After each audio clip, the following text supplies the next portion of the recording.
Francisco aí, da dupla vista, para o pessoal entender melhor como é que ele chega nesses processos.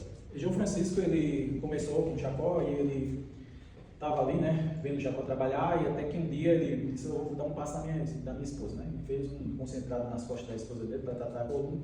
Quando deu 3 horas da manhã, a esposa dele chamou o SAMU para ir embora, porque estava com uma dor enorme, porque ele tinha feito um alto concentrado. Ele não sabia magnetizar, ele foi fazer a experiência cobaia, né? A esposa. O resultado disso é que a esposa dele passou um bom tempo, só recentemente que ela aceitou tomar um passe dele. Olha, um dos melhores magnetizadores que o Jacó tem, e ela não queria tomar um passe com ele, porque ele queria ser magnetizada por ele, porque ela ficou traumatizada. Né? Então, depois disso, ele falava que não tinha tato magnético nenhum. Então, ele não sentia nada, mas as pessoas que ele magnetizava sentiam. A esposa dele foi a prova disso, né? Quase morria de dor de coluna, né? Mas depois ficou bom. Mas ele começou a desenvolver esse tato. Eu conversando com ele, eu disse já para o Francisco, eu sentia só na palma das mãos. Agora, quando eu comecei a magnetizar a água, comecei a sentir nos dígitos também. Ele disse: foi assim que eu desenvolvi. Né? Meu tato, tanto o tato como a minha emissão, ela é digital depois que eu comecei a magnetizar a água. Então, foi uma coisa que a gente foi trocando figurinhas em relação a isso. Hoje, João Francisco é o especialista, digamos assim, em questões do cérebro. Ele é muito detalhista e muitos desses processos de tratamento foram o João Francisco que desenvolveu.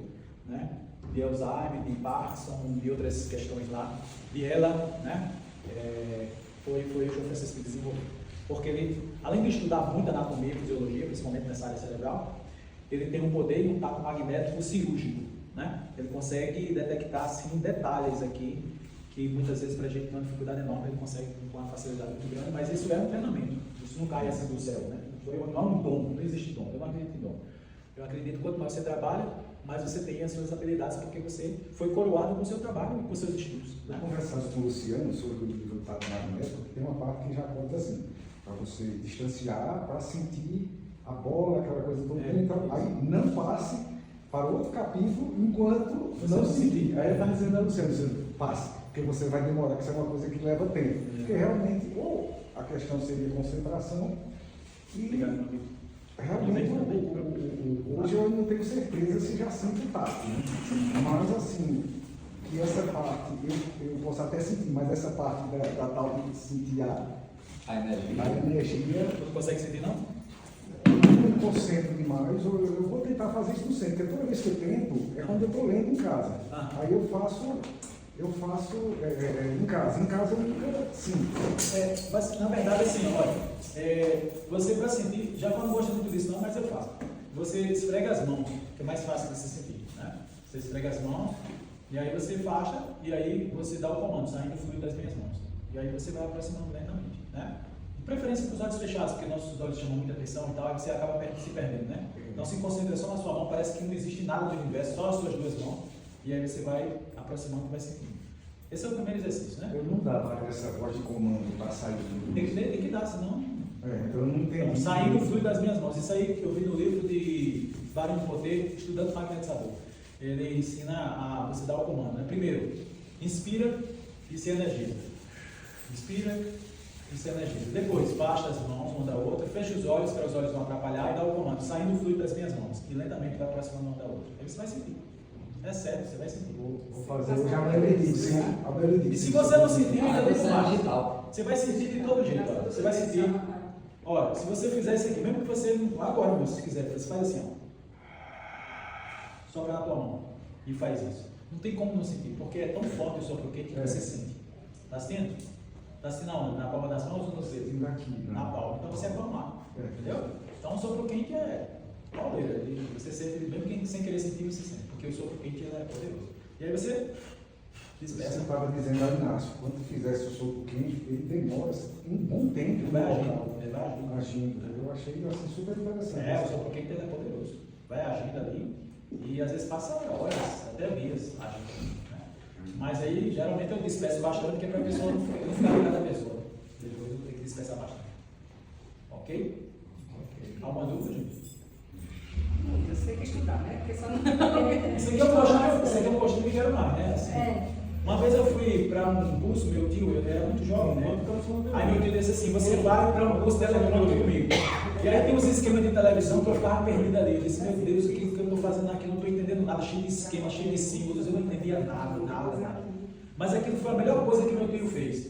Porque depois daquele momento que eu vi vários técnicos ali falando sobre televisão, defeitos, não sei o que, eletrônico, transistor e resistor, e eu só babando sem saber o que era, aquilo ali foi uma chamada de atenção para eu estudar, né? E aí eu estudei bastante. O que eu fiz hoje com você foi mais ou menos o que eu fiz quando eu me submeti ao meu tio, né? Eu disse, vamos lá comigo, pai. Meu tio, que inclusive ele é espírita, ele foi responsável pela minha jornada, ele e meu minha jornada dentro do espiritismo, né? Que eu vi eles conversando sobre o mundo espiritual, aquele negócio é muito bonito, nossa, bacana, eu vou começar a estudar. E com 16 anos eu comecei a estudar graças ao papo que eu ouvi deles, né?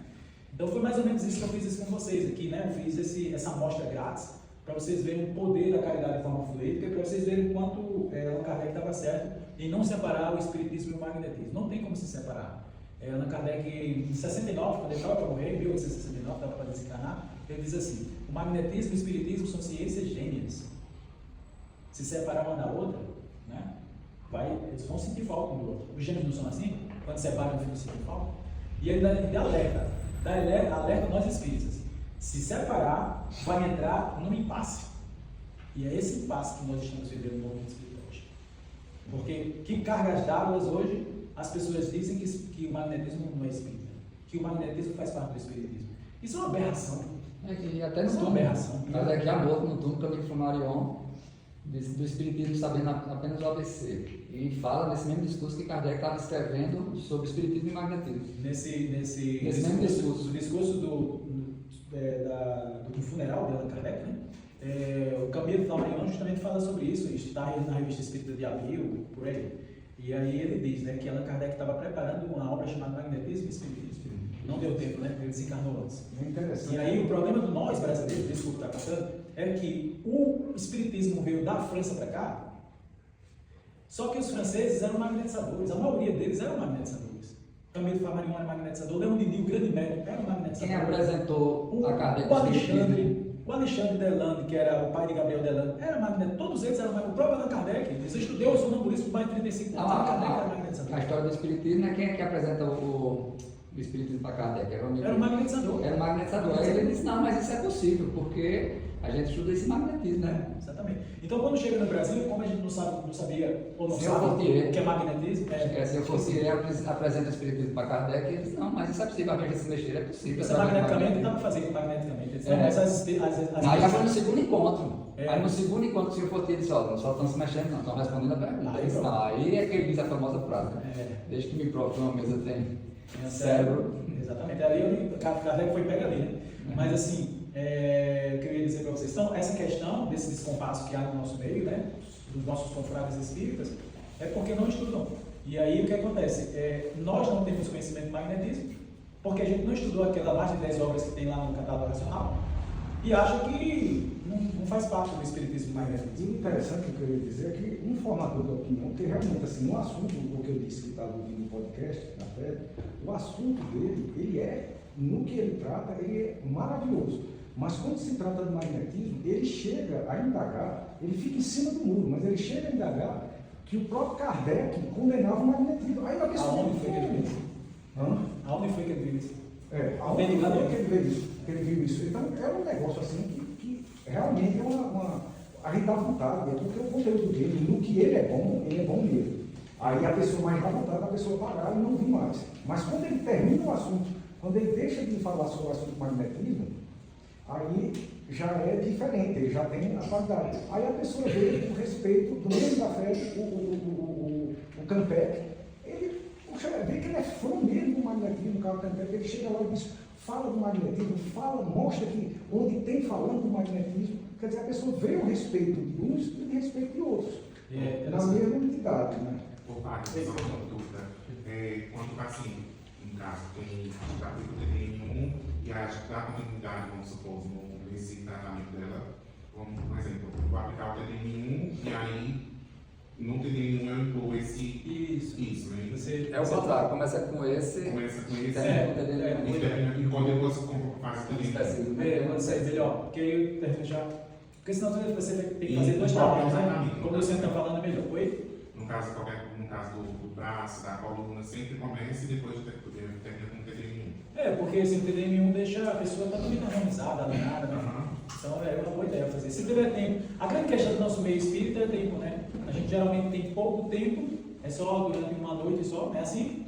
E tem muita gente para atender, aí isso é um dilema na cabeça da gente. Como é que a gente vai fazer? Né? Então, se tiver tempo, faça. Né? Se não tiver tempo, faz um mini TDM. O que é um mini TDM? Faz os específicos pelas costas, depois pela frente, rapidinho, entendeu? Um mini TDM ali e encerra. Se não tiver tempo, se tiver tempo, faz o TDM 100%. Quando o Wagner falou sobre o Big Ben, a questão arterial da pressão arterial, eu me lembrei da paciente da educadora física que chega às vezes com a cabeça estourando, né? Vem de lá com a cabeça estourando, aí eu pensei assim, poxa, seria interessante para ela, o que ela chegou, acho que tu não já foi um urbano, que ela chegou dizendo que estava com... Não, segundo ela estava com enxaqueca. Aí assim seria interessante ver se arrumava um pecado do tensiômetro, a gente pegava o tensiômetro para ver a pressão. Não, mas o dela é enxaqueca. A gente aplica a técnica da enxaqueca, ela já saiu melhor, segundo mesmo. Segunda mesmo, né? Segunda mesmo, ela chegou com... Porque quando a pessoa está com dor de cabeça muito forte, você presta atenção ao olhar, não fica meio dolorida. Aí ela já saiu mais relaxada. O Urbano viu lá. Quem aplicou fui eu. Aí a gente aplicou a técnica da enxaqueca e depois é com o mini TDM. Porque assim é interessante, porque tem muito, assim, eu fui muito tempo do NASF, do grupo de apoiação da família, e nós vemos muito pessoas, a hipertensão arterial sistêmica associada à enxaqueca. É isso que a pessoa tem que ver também, porque é um dos primeiros sintomas que a pessoa, quando está com uma pressão muito alta, Porque também a enxaqueca é muito para trabalhar, né? Existe enxaqueca que tem mulheres, tem enxaquecas que não conseguem abrir o olho. E aí quando vai ver o uso contínuo e um uso demorado do que? Do anticoncepcional. E tem que estar assim, aí corta o anticoncepcional, ela para de ter enxaqueca. Agora, esse caso lá é interessante, porque ela tinha enxaqueca e tinha ansiedade. E a ansiedade impedia dela trabalhar. E a enxaqueca tem técnica concentradora. Aí você tem que escolher um dos dois, né? Aí eu digo, você quer tratar a enxaqueca ou a ansiedade? Ela disse, não, ansiedade. Pode me deixar com a enxaqueca eu vou trabalhar, com a ansiedade eu não vou. Aí a gente trabalhou a ansiedade, quando melhorou da ansiedade, porque a gente começou a trabalhar a enxaqueca e continuou com o entendimento. Mas você está certo, se quiser caprichar, né, por via das dúvidas do médico, eu tenho um tratamento.